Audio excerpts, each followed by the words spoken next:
알로그럼 인체에 배과비로 비행래 뼈도나이네 비행비로 도래래 비행도나이네 레네래 비행가이네 다음에 저는 어제나 CNF가 해라 로마 말로 저는 어제나 CNF 고일래 고마고 인체에 배과비로 도와마 남반해 남반도 담라 땡생 우성네 인체에 아직 간한데 비칸 표바티 담라 땡생 시도 비면 비칸 표바티 시니들이 베로마 인체에 우드로바 와보 이 피핑 바로제 비칸 표바티 소라 institution တစ်ခုလို့ရက်တည်နေတဲ့အဖွဲ့အစည်းဖြစ်တယ်အဲ့တော့ခင်ဗျားတို့ကျွန်တော်တို့မသိတာ9နှစ်မြောက်ငင်းချမ်းရေးပြည့်တဲ့ NCA လက်မှတ်ထိုးတဲ့နေ့မှာပြောတဲ့မိန်းခွန်း3ခုအသေးချတော့ဖတ်ချက်3ခုရှိတယ်နော်အဲ့ဒီ3ခုအသေးချတော့ပါ9နှစ်အတွင်းမှာကျွန်တော်တွေ့သမျှမိန်းခွန်းထဲမှာအထူးဆန်းဆုံးအဲ့ဒီမိန်းခွန်းကိုမှနားမလည်ရင်နိုင်ငံရေးမှာကျွန်တော်တို့ကနလပိန်းတုံးမရှိသေးငပိန်းအဆင့်မရှိသေးအဲ့တော့ CNF တက်လာအဲ့တော့တစ်ချက်နံပါတ်2ချက်ဘာကြောင့် CNF တက်လာလဲ Union Peace Accord 1လည်းမဖတ်ဘူး2လည်းမဖတ်ဘူး3လည်းမဖတ်ဘူး NCA လည်းနားမလည်ဘူးဆိုတဲ့ကောင်ကလာပြီးတော့ Federal ကိစ္စလာပြောတယ် Democracy ကိစ္စလာပြောတယ်အဲ့ကောင်မင်းညင်ပါသေးတော့ကွာနေရင်အုပ်ပြီးတော့ဟိုအိမ်ရှိမှာတွားထိုင်ခိုင်းဖို့ပဲကောင်းတယ်တမရောပြန်လာမယ်အာနာသိမ့်မယ်ဘာညာကူကွာပြောတယ်အေး NCA မှာဘယ်နေအောင်လက်မှတ်ထိုးလဲမသိတဲ့ကောင်က Federal ကိစ္စလာပြောတယ်တမရောကိစ္စလာပြောတယ်ဒီခိုင်ဖြိုးကိစ္စလာပြောတယ်အဲ့ကောင်မင်းဒီဟာတွေညှိတော့ကမမွေးသေးဘူးကအပြင်ထွက်ဆန်းဆိုပြီးတော့နေရင်အုပ်ပြီးတော့အပြင်မှာပို့ဖို့ပဲလုပ်တယ်ဘာမှမသိဘူးဒီ Union Accord ပတ်တရီမှာအရေးကြီးတဲ့အချက်3ချက်ရှိတယ်နံပါတ်1ပြည်နယ်ဖွဲ့စည်းပုံအခြေခံဥပဒေကိစ္စ NCA ညှိနှိုင်းကြရဒီကိစ္စပါလာတဲ့ကိစ္စဘယ်တော့မှ principle အစင်းတော့မှလက်မခံနိုင်တဲ့ကိစ္စ Union Peace Accord ပတ်တရီမှာပါသွားတယ်အဲ့တော့ဒီဟာရှိသွားပြီးတော့တွားဖို့ပဲအဲ့တော့ဒီနေ့ CNF မှာပါနေတဲ့ခေါင်းဆောင်တွေအများစုကလွန်ခဲ့တော့1994-95 State Constitution Drafting မှာဦးဆောင်နေတဲ့လူတွေအဲ့တော့ချင်းပြည်နယ်ရဲ့အနာဂတ် Chinland Constitution Drafting Part 1ကနေ Part 5 ထိ Version 1ကနေ5ထိပါလာတဲ့သူတို့မှာ ready made draft ကရှိပြီးသားဒီလူတွေမဦးဆောင်ရင်ဘယ်သူကဦးဆောင်မှာအဲ့တော့သူအခန်းကဏ္ဍသူအချိန်ရောက်ပြီနံပါတ်1 Federal Constitution Amendment the Constitutional Amendment 2008 or Federal Constitution ပို့ပြီးတော့ပြင်ဖို့အတွက်သူအခန်းကဏ္ဍရောက်လာအဲ့ဒါ Union Peace Accord ရဲ့ number 3ရဲ့ထူးခြားချက်နံပါတ်3 Integration တမရောနဲ့တိုင်းသားလက်နက်ကိုင်အဖွဲ့ NCA လက်မှတ်ထိုးထားတဲ့လူတွေဘယ်လို integrate လုပ်လဲ reintegrate မဟုတ်ဘူး integrate လုပ်မလဲဆိုတဲ့ကိစ္စအဲ့ဒီကိစ္စလာတော့အဲ့တော့အရင်တုန်းကလို့အစိမ်းရောင်အုပ်စုနဲ့ဒီဘက်က EAO လက်နက်ကိုင်ဆိုတဲ့ဟာကုန်တော့မယ်အဲ့တော့ဒီအစိမ်းရောင်လဲငါတက်သူတက်ငါတက်မရှိတော့တက်တစ်ခုပဲရှိတော့အဲ့ဒီမှာ CNF အခန်းကဏ္ဍတက်လာအဲ့ဒါကိုနားမလည်တဲ့လူတွေကအခုချိန်မှာတော်တော်အားကျနေတာအဲ့ဒါကိုနားလေတဲ့လူကငင်းချင်ရေးတာဖို့တီအဲ့တော့လည်းနဲ့ကိုင်ဖွဲ့စည်းစေပွဲ NCA လက်မှတ်ထိုးထားတဲ့ CNF အခန်းကဏ္ဍရဲ့ဒီကနေကျွန်တော်တို့ကနောက်ဆမ်းမဲ့ခြေလှမ်းကတော်အရေးကြီးတယ်အဲ့ဒီအချိန်မှာလက်ရှိချင်းပြည်နယ်မှာရှိတဲ့နိုင်ငံရေးအဖွဲ့အစည်းတွေပါတီတွေအားလုံး CNF နဲ့ပူးပေါင်းပြီးတော့လက်တွဲပြီးတော့လုပ်ဖို့အဲ့ဒီလိုဟာမျိုးချင်းအမျိုးသားတွေရဲ့ကိုယ်ပိုင်ပြဋ္ဌာန်းခွင့်ချင်းအမျိုးသားတွေရဲ့ national identity ချင်းအမျိုးသားတွေအရေးကိစ္စတွေနဲ့ပတ်သက်လာလို့ရှိရင်ကျွန်တော်တို့နေပြည်တော်ကလာပြီးတော့လုပ်ပြီးမှာပေါ့ရန်ကုန်ကလာပြီးတော့လုပ်ပြီးမှာ ချင်းပြည်နယ်ကပဲလုပ်ပြီဒီမနေ့ကျွန်တော်ချင်းတယောက်ကလာပြီးတော့ဗီဒီယိုကလစ်တူတူလေး5စက္ကန့်လောက်ပဲရှိတယ်အမေရိကန်မှာရှိတဲ့ပြည်နယ်တွေကိုကြည့်ဘယ်မှာဘာလဲလူမျိုးရေးအခြေခံတဲ့နိုင်ငံရေးပါတီရှိလဲဆိုတာစိတ်ခေါက်တော့ကျွန်တော်နားထောင်ဒီလိုပါလားဆိုတာကျွန်တော်အဲ့မှာတိလိုက်အဲ့ဒီ5 second လောက်ရှိတဲ့ဗီဒီယိုကလစ်တွေကကျွန်တော်ဒီနေ့ကျွန်တော်တနေ့ကုန်စဉ်းစားတယ်အဲ့တော့ကိုယ့်ဟာကိုပြန်စဉ်းစားကြအောင်ချင်းလူပြောတယ်ကျွန်တော်ဒီ comment မှာလေးဖတ်တာပေါ့လေကျွန်တော်နေ့တော့ဆန်ဒရိုကိုတုံးသက်စေချင်တာကအရင်အစိုးရကျန်းခိုင်ရေးအစိုးရအခြေအနေပေါ့နော်ပြီးရင်ဒီခု NLD အစိုးရတက်ကစားမှာတို့ဘာပြောလဲဆိုရင်ပြည်တွင်းရင်ဆိုင်ရေးပထမလူသားပြန်လေတင့်မြတ်ရေးပြီးရင် rule of law ပေါ့နော်အဲ့ဒါလုံးမေဒီပြောတယ်ဒါပေမဲ့အခုတိတ်မလောက်နိုင်တာဒီရှိတာပေါ့ချင်းတလုံးမတော်တဲ့ဟာဒီရှိတယ်ပြီးလေတချို့တွေကတော့ပြောတာပေါ့ဒေါက်တာအန်ဒရူကိုပြောကြတာလေးရှိပါတယ်ဒီတန်းနဲ့ဒီကံပြောရဲ့ lobby ပုံစံနဲ့ပြောကြတာရှိတာဟုတ်လေစိတ်တော့မရှိနဲ့ပေါ့အဲ့လိုပြောကြတာရှိတော့ပြောချင်တာကဟိုဖက်ကိုကျွန်တော်အသာပြီးတော့ပြောရနေတာမဟုတ်ဘူးဒါပေမဲ့ဆရာရဲ့အမြင်ပေါ့အရင်စုရကအရင်စုရတုံးတက်ချက်နဲ့ဒီစုရတုံးတက်ချက်ပြီးတက်လာတဲ့အစုရမျိုးကိုဘယ်လိုမျိုးအစုရကိုမြင်စေချင်လဲဆိုတော့ကျွန်တော်ခေါင်းစဉ်ပေါ့နော်ဒီအစုရမျိုးကိုဒီ2020အလုံးမှာအစုရမျိုးကိုမြင်ချင်လေဆိုတဲ့အနေနဲ့ပြောပြစေချင်တယ်အဲ့ဒါပြီးရင်ကျွန်တော်လော်လတီတဲမြတ်တဲ့ရွေးကိုပွေဖြစ်မလားဆိုတဲ့ဟာလေးကိုလေနောက်ဆုံးအနေနဲ့ပေါ့နောက်ဆုံးနေတော့မဟုတ်သေးပေမဲ့အဲ့ဒါလေးကိုနောက်မြေခွန်မှာပြန်ပြောပြဖို့ပြင်ဆင်ပေးစေချင်တယ်ကျေးဇူးတင်ပါတယ်Okay ဒီဆိုရတက်လာတော့ငင်းချမ်းကြီးရဲ့တင်မြတ်ကြီးရဲ့ rule of law ရဲ့ပြောတယ်နံပါတ်1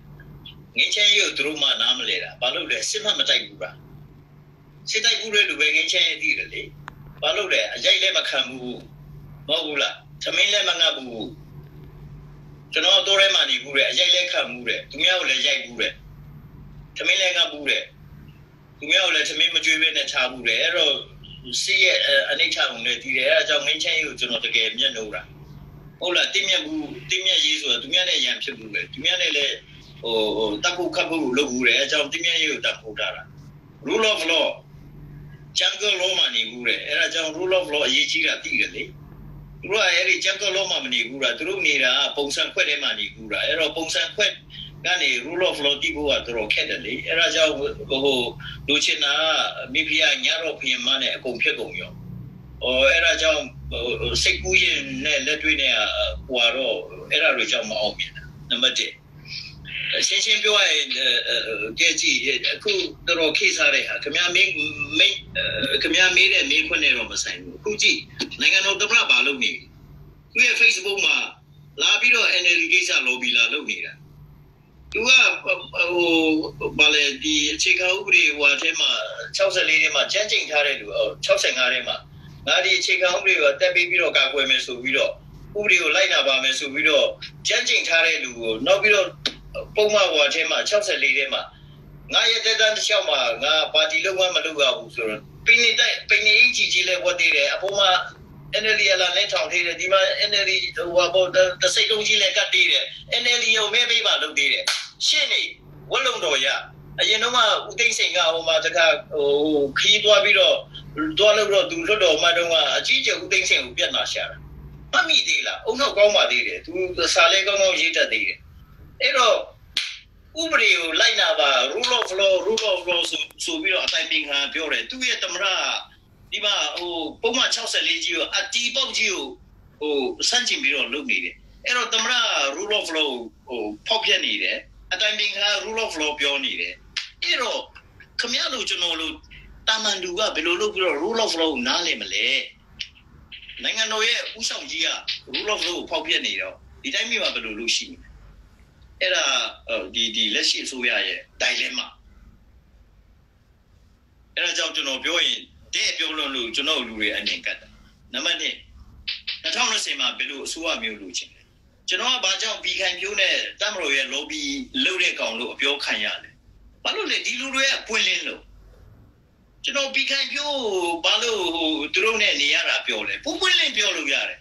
သူတို့မကြည်နိုင်မကြည်တတ်ဘူးကွာလက်ညှိုးထိုးလို့ရတယ်ပြောလို့ရတယ်သူတို့လည်းကျွန်တော်ကိုပြန်ပြောလို့ရတယ်တမလို့ကြောက်เสียမလို့ဘူးတမလို့ကျွန်တော်တို့တကားမှမဆေးဘူးသူတို့မကြိုက်ရင်လည်းဟေးခင်ဗျားပြောတဲ့ဟာကျွန်တော်လက်မခံဘူးဒါပဲပြောတယ်ကြိုက်ရင်လည်းဗျာခင်ဗျားပြောတဲ့ဟာကျွန်တော်လက်ခံတယ်ကောင်းတယ်ကျွန်တော်အဲ့လိုမစင်စားဘူးအေးခင်ဗျားဥစ္စာကိုကျွန်တော်လက်မခံနိုင်ဘူးကောင်းတယ်ပွင့်လင်းတဲ့အစိုးရပဲလို့ရှင်ကျွန်တော်တို့ပြောတာလည်းနားမထောင်ချင်ကျွန်တော်တို့လောက်လည်းမတတ်မဟုတ်ဘူးလားလာပြီးတော့ဆရာကြီးလည်းလာလို့ပဲနောက်ပြီးတော့မသိရင်လည်းမမေးချင်ကျွန်တော်တို့ပြောပြတာကိုလည်းမယူ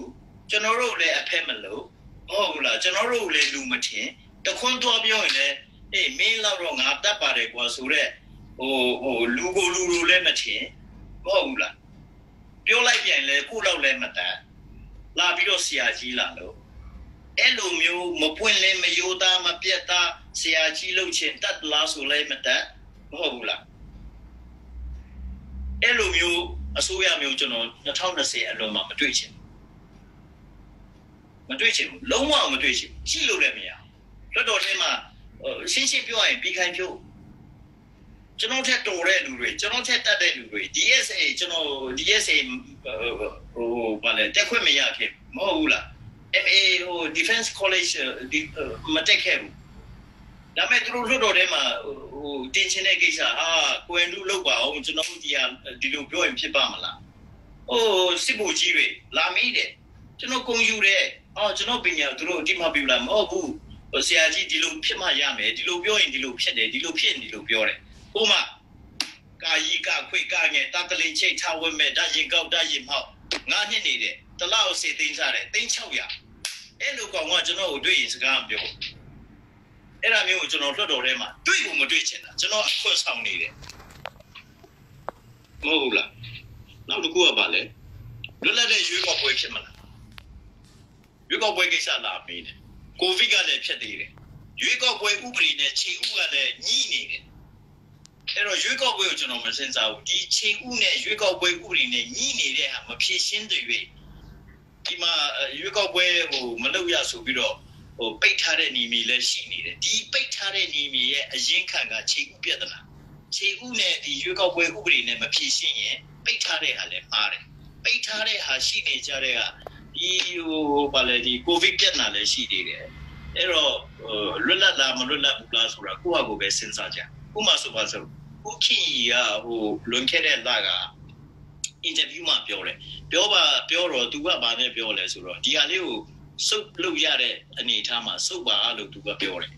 ပြောတာကသူကပုံမှန်30ရွေးကောက်ပွဲဥပဒေပုံမှန်30စလုံးနဲ့ပြောတာအမှန်ဆိုခြေဥရသူပြောရင်သူပြောတာမှန်ဒါပေမဲ့တချို့ရှိနေတွေကသူ့ကိုပြောတယ်ခင်ဗျာဒီပုံမှန်30စလုံးမှာနောက်ဆုတ်ပါဆိုတဲ့ဟာမပါဘူးပေါ့ပေးရင်ပေးမပေးရင်ဒါအဲ့တော့တရားလွတ်လပ်တဲ့ဆိုတဲ့ဟာနောက်ဆုံးအိုမီဂါကိုခင်ဗျာကျွန်တော်ကိုမေးနေတယ်ကျွန်တော်ကအာလ်ဖာရဲ့ပြဿနာကိုရှာနေတာအဖြေကိုရှာနေတာအာလ်ဖာအဖြေမတွေ့ဘဲနဲ့ကျွန်တော်အိုမီဂါကိုကျွန်တော်မဖြေနိုင်အာလ်ဖာအဖြေရှိမှအိုမီဂါအဖြေထွက်မယ်အဲ့တော့ကျွန်တော်အာလ်ဖာရဲ့အဖြေကိုလိုက်ရှာလိုက်ရောရက်ကတော့နှစ်ပတ်လောက်ပဲကျန်တော့ကျွန်တော်ဒီမှာကျွန်တော်ပရိသတ်ဘက်ကနေပေါ့နော်ရှီယာနီပါကကျွန်တော်ကိုဒီမှာကြည့်ရှုနေတာပေါ့အဲ့မှာမေခွန်းကတော့2020အလုံးမှာဒီ CNL ချင်းပါတီကအစိုးရဖွဲ့ပြည်နေစင်ပေါ်လေသူတို့ဥဆောင်ရင်ပူပြီးတော့ကောင်းလာမလားတဲ့ကျန်တာကတော့ပြန်မေးပြလိုက်မယ်နော်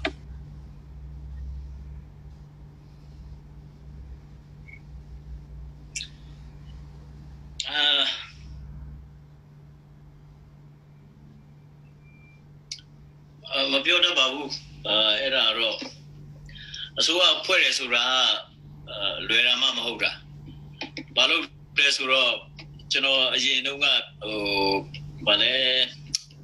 ဒီကံပြိုးဆိုရတဲ့လည်းကျွန်တော်တွေ့ဘူးလေ နောက်ပြီးတော့ NLD အစိုးရသူတို့အစိုးရစဖွဲ့ခါစားလဲတွေ့ပြီလေနောက်ပြီးတော့အခုCNL အစိုးရကများမေးတယ်လို့ပေါ့သူတို့စဖွဲ့ရင်လည်းဖွဲ့နိုင်တယ်ဆိုရင်လည်းတွေ့ရမှာပေါ့လေအဲ့တော့ပြည်ခိုင်ပြိုးတော့ကဘာနဲ့တူလဲဆိုတော့အဲ့အထက်မှာဘျူရိုကရက်တွေလူဟောင်းတွေတချို့ရှိတယ်ကွာဥပမာဘူချိုဟိုးငိုက်လိုမျိုးနောက်ပြီးတော့ဗာလဲဦးဗန်ထောင်းလိုမျိုးအတွေ့အကြုံရှိတဲ့လူတွေပေါ့နော်ဘျူရိုကရက်အဟောင်းတွေပေါ့ဆရာဝန်ဆောင်အောင်လိုမျိုးအဲ့လိုမျိုးလူဟောင်းတွေပေါ့နောက်ပြီးတော့ဥကပ်ပြလိုမျိုးတကယ်တွေ့ကြုံရှိတဲ့လူဟောင်းတွေရှိတာပေါ့ဒါမဲ့ဒီ NLD အစိုးရကြတော့ဘာတော့တွေ့လဲဆိုတော့အဲ့ဒီ bureaucrat တွေကတိတ်မရှိဘူးမရှိတဲ့အခါကျတော့ဘာဖြစ်လဲဆိုပထမ6လတစ်နှစ်လောက်မှာတော်တော်လေးသူတို့မှာခက်ခဲရှိတယ်ကံကောင်းတော့သူတို့ကိုဒီအစိုးရကိုဘယ်သူက backup လုပ်သွားလဲဆိုထွေအုပ်ကလုပ်သွားတာထွေအုပ်တွေရဲ့အမှန်ဆိုပထမ6လတစ်နှစ်လောက်ကချင်းပြည်နယ်ကိုထွေအုပ်ကအုပ်ချုပ်သွားတာပထမပြည်ခိုင်ပြိုးတော့ကထွေအုပ်တွေကိုဗာလဲဒီပြည်ခိုင်ပြိုးဝချိုးဟိုးငိုက်တို့ကထွေအုပ်တွေကိုသူတို့ကမောင်းသွားတာဒီဘက်သူတို့စိတ်တော့မစိုးပါစေနဲ့ဒီ NLD ဆိုတာကထွေအုပ်ကဒီဆိုတာမောင်းသွားတာအဲ့တော့ဒီ CNL တက်လာရင်တော့ထွေအုပ်က CNL ကိုမောင်းမလား CNL ကထွေအုပ်မောင်းမလားတယောက်စလုံးအတူတူမောင်းကြမလားဆိုတာတော့ကျွန်တော်မသိဘူးဒါကတော့ပကတိအမှန်တရားပေါ့ဒါပေမဲ့ကျွန်တော်ဖြစ်စေချင်တာတန်းရှင်းတဲ့အစိုးရဟိုပါပေါ့ clean ဦးသိန်းစိန်ပြောတဲ့ good governance clean government ပေါ့အဲ့ဒါမျိုးတော့တွေ့စီချင်တယ်အဲ့လိုဖြစ်ဖို့ကကျွန်တော်ပြောနေတဲ့ဟိုပါပေါ့အပြတ်တတ်နိုင်ပြီးတော့ငါတို့လှုပ်ချင်ရလှုပ်ရတယ်ဆိုတဲ့ဟာမျိုးတော့ကျွန်တော်မဖြစ်စီချင်ဘူးအကုန်လုံးမျက်တလေးနဲ့ဖြစ်တဲ့ဟာပေါ့သူတို့ CNL လည်းပါမယ်ဇုံမီတွေလည်းပါမယ် NLD ထဲကတော်တဲ့လူတွေလည်းပါမယ်အဲ့လိုမျက်လေးနဲ့ဘာလို့ဆိုအားလုံးကချင်းဖြစ်တာနောက်ပြီးတော့ NLD ထဲကတော်တဲ့လူတွေပါရမယ်အဲ့လိုမျိုးကိုပဲကျွန်တော်ကမြင်ချင်ပါတယ်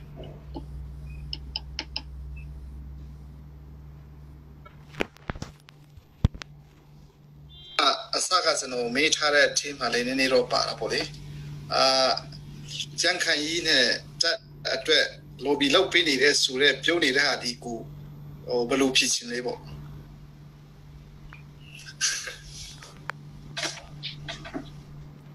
မလို့ပါဘူးခင်ဗျားလည်းကျွန်တော်အဲ့လိုပြောနေတဲ့ဟာဒါလေးနော်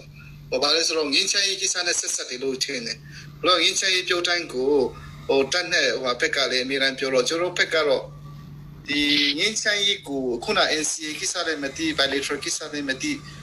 အရင်ဆူရနဲ့ကျွန်တော်ဒီဆူရနဲ့တိုင်းသားလေးနဲ့ကန်ဖွဲ့ကဘာလုပ်လဲဆိုတာကိုလူထုကတည်တာအရင်နေတယ်ထင်တယ်တိကျွန်တော်ကလည်းတိတ်မလေ့လာတော့လေအဲ့လိုမျိုးမတိတဲ့အတွေ့အကြုံတက်ကူပဲတစ်ဖက်သက်မုန်းနေတာကြီးပေါ့နော်မကြိုက်တာတော့အဲ့လိုမျိုးကြောင်လေအဲ့လိုမျိုးရင်ချိုင်းနဲ့အမြဲတမ်းပြောနေတဲ့ဟာနဲ့ဆက်ဆက်နေတော့အဲ့ဒါကြောင့်လေပြောကြတာဖြစ်နေတယ်ပေါ့ဒါကြောင့်မလို့တမျိုးတော့မထင်နဲ့comment မှာလည်းအဲ့လိုပြောနေတဲ့ဟာလေးကျွန်တော်အများကြီးတွေးရတော့လေကျွန်တော်ဖြေမယ်အဲ့ဒါကျွန်တော်စိတ်မဆိုးဘာလို့ဆိုတော့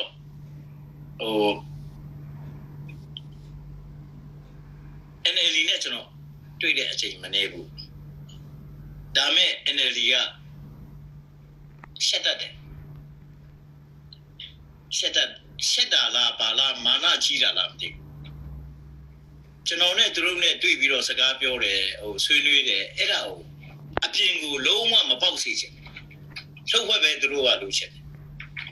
ဓာတ်ပုံအရိုက်မခံဘူးအပြင်မှာအဲ့ဒါပြောတာကိုလည်းမကြိုက်အဲ့ဒီခါကျတော့သူတို့ကအဲ့လိုဖြစ်တဲ့ခါကျတော့ကျွန်တော်လည်းသူတို့ရဲ့ request ကိုလိုက်လုပ်ပေးရတာလိုက်လုပ်ပေးရတယ်သူတို့အတွက်စာရန်တွေရေးပေးတယ်ရှိတယ်ဒါပေမဲ့အဲ့ဒီစာရန်မှာကျွန်တော်နာမည်လည်းမရေးရဘာမှကျွန်တော်မပြောရအဲ့တော့သူတို့က request လုပ်လို့ပြောရတာပေါ့ဒါပေမဲ့ကျွန်တော်ကထောက်ပြီးတော့ကျွန်တော်သူတို့နဲ့ဘယ်ချိန်တွေ့တယ်ဘယ်သူနဲ့တွေ့တယ်ဘယ်နေရာမှာတွေ့တယ်တော့ပြောရင်ဘယ်ကောင်းမလဲ 뭐울라 저는 루치나 들어 루치나 저는 피베인 도비리 에라 들어 동다데 조시에선 야비리 다음에 저는 담로와 베로마 에라 묘 저는 리퀘스트 루라 하 고엔 루다로 마비오네노 말로네노 다음에 베로마 말로 나보 이제 칸친나 야래 기상시고 제가베 다음에 그로시에 담로네 베비비 비칸교네 베비비 다카들리자 저노로 아미야수가 차담 하우스루 소레 시웨시 에리 차담 하우스루마 자로 저노로 다보 마자이 막한고 바로 그래서로 루가 알파 방송가 루송네 가자 저노로 아담 판고 파담 마템고 다보 마자이 막한고 앞에 마자로ပြောလို့ရတယ် issue ပြောလို့ရတယ်ဒါပေမဲ့ဘယ်သူကပြောတယ်ဘယ်ဝါကပြောတယ်ဆိုတဲ့ဟာကို identify လုပ်လို့မရဘူးအဲ့ဒါမျိုးအစီအဝေးတွေရှိတယ်အဲ့ဒါကြောင့်ကျွန်တော်ကိုလူတွေအများမြင်တဲ့ဟာကဘယ်မှာမြင်လဲဆိုပြီးခိုင်ပြုံးနဲ့ထိုင်တာသွားတာလာတာကိုသူတို့ကမြင်တာများတယ်တက်မတော်နဲ့တပ်ဖို့ရိုက်ခံပြီးတော့အပြင်မှာထွက်တဲ့ဟာများတယ်အဲ့ဒါကြောင့်ကျွန်တော်ကို lobby တက်မတော် lobby တို့ပြီးခိုင်ပြုံး lobby တို့ထင်နေကြတာအမှန်ဆိုတော့တက်ခိုင်နေလဲအရန်ခင်ပါတယ်ကိုကြီးနဲ့လည်းခင်ပါတယ်နောက်ပြီးတော့အခုဥရှိမပါတီတွေကလူတွေနဲ့လည်းတော်တော်လေးခင်ပါတယ်ဒေါ်တန်တန်နုပါတီနဲ့လည်းခင်ပါတယ်ဥခိမောင်ရွှေပါတီနဲ့လည်းခင်ပါတယ်ဥခိမောင်ရွှေတို့ဒေါ်တန်တန်နုလို့ဆိုရင်လာတိုင်းလို့တွေ့ပါတယ်သူတို့ကျန်တဲ့ပါတီတွေနဲ့လည်းကျွန်တော်ရှမ်းပါတီနဲ့လည်းခင်ရခိုင်ပါတီနဲ့လည်းခင်တယ်ကချင်ပါတီနဲ့လည်းခင်တယ်ကျန်တဲ့တိုင်းသား23ပါတီနဲ့လည်းခင်ပါတယ်ဒါပေမဲ့ကျွန်တော်ပေးစားနေတာဒီပြည်ခိုင်ပြုံးတဲ့တပ်မတော်နဲ့ပဲလူတွေကပေးစားချင်ကြတယ်သူတို့ပဲကန်ကောင်းလားကျွန်တော်ပဲကန်ကောင်းလားသူတို့ပဲကန်ဆိုးလားကျွန်တော်ပဲကန်ဆိုးလားကျွန်တော်လည်းမသိဘူးသူတို့မကြိုက်တဲ့ပူရှိပွားကြီးနဲ့ပဲကျွန်တော်ပေးစားကြတာလားမဟုတ်ရင်သူတို့အရန်ချစ်ပြီးတော့သူတို့ပြန်မချစ်တဲ့ဒီကောင်မလေးချောချောလေးတွေနဲ့ပဲကျွန်တော်ပေးစားနေကြတာကျွန်တော်လည်းမသိဘူးအဲ့ဒါဒါပေမဲ့ကျွန်တော်စိတ်မဆိုးပါ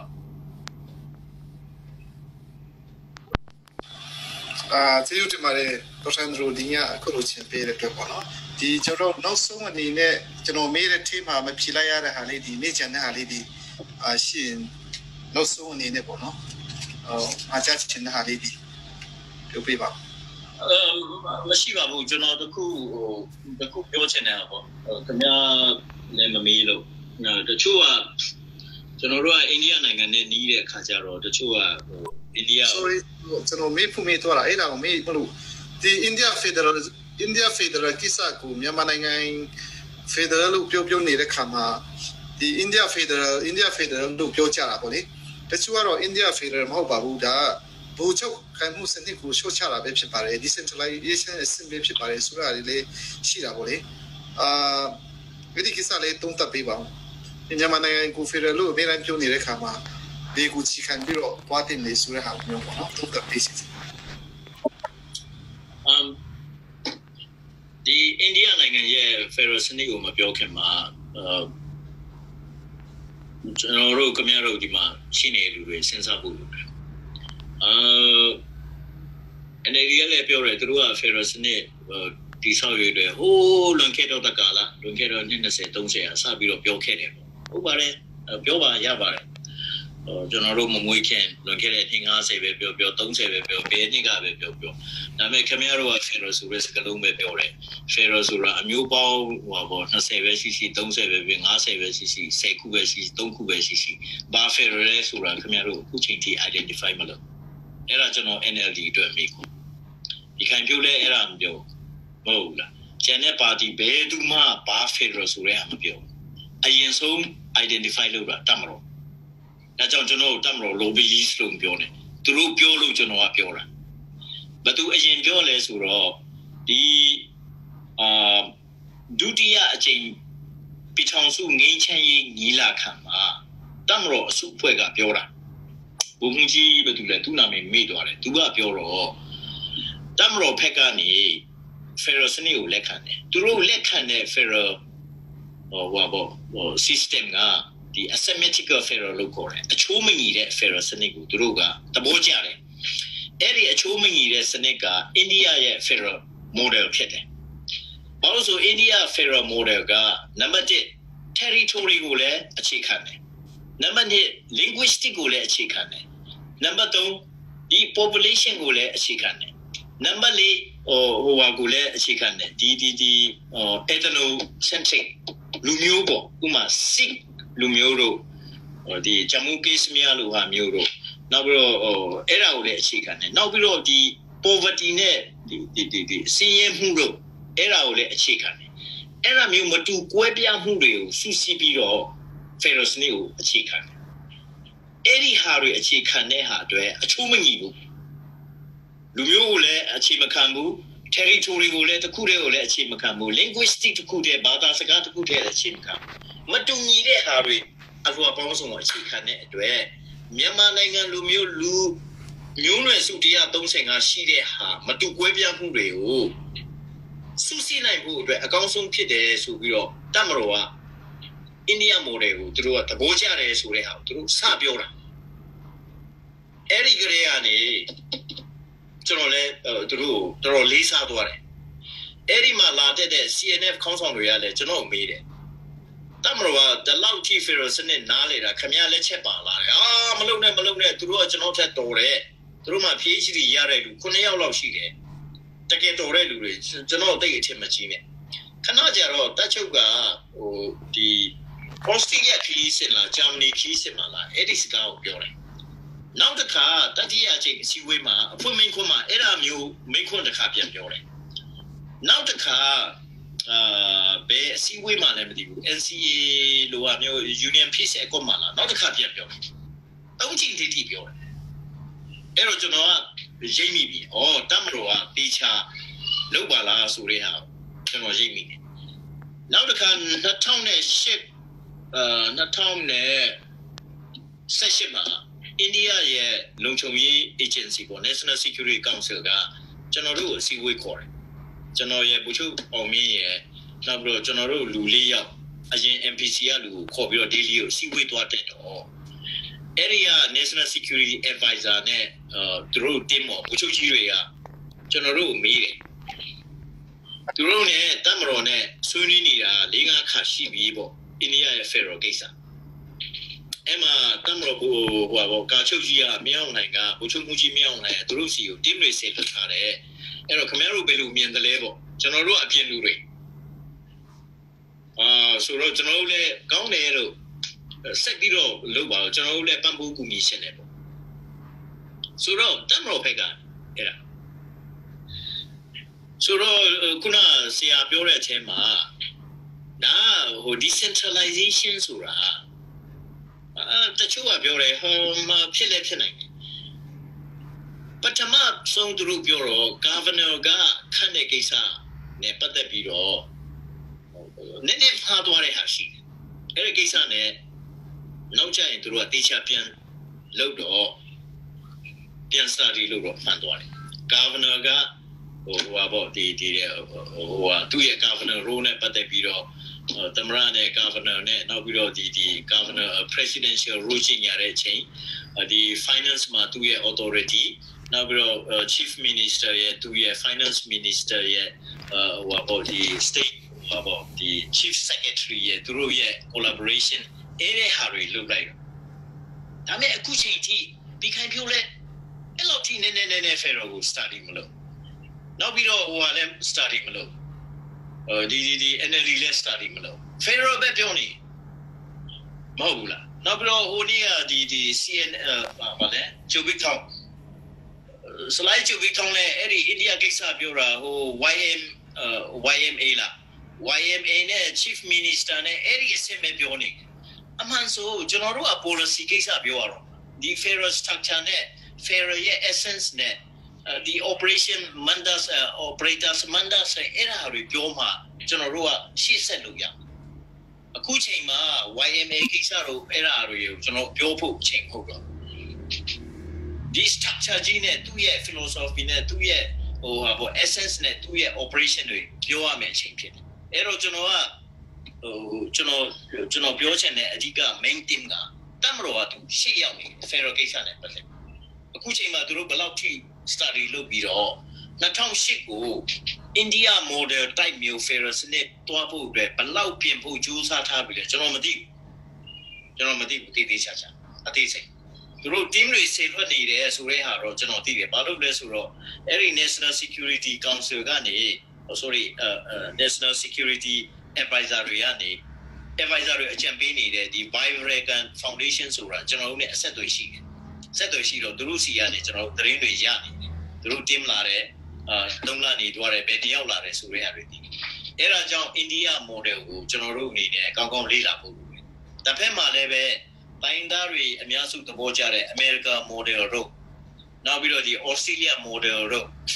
Canada model တို့လည်းကျွန်တော်တို့လေ့လာသင့်တယ်အဲ့ဒါဟာတွေကိုတေချာလေ့လာသင့်တယ်ဆိုတဲ့ဟာကိုကျွန်တော်ပြောချင်တယ်အဲ့လောက်ပါပဲ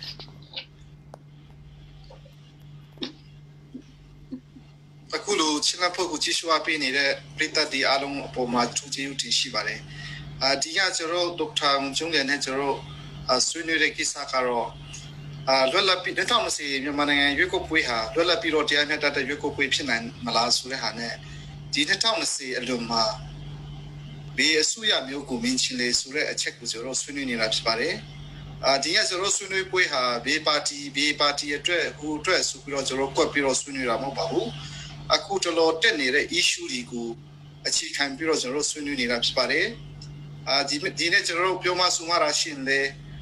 ဒေါက်တာအန်ဒရူပက်ကလည်းခုနကပြောပါကျွန်တော်ကြည့်ရှုပြနေတဲ့ဒီမှာကြည့်ရှုနေတဲ့ပရိသတ်ပက်ကလည်းကျွန်တော်မြင်မြန်ချက်ဒီကတော့အားလုံးမင်းတဲ့တိုင်းမှာပဲကိုဖြစ်တဲ့ဟာလေးမင်းတဲ့ဟာလေးဒီကျွန်တော်ကော်ပီရောမင်းနေတာဖြစ်ပါတယ်ဆိုတော့ကိုပြောချင်တဲ့ကျွန်တော်ဒီညဆွေးနွေးပွဲကိုအဆုံးသတ်ပါတယ်အားလုံးကျေးဇူးတင်ပါတယ်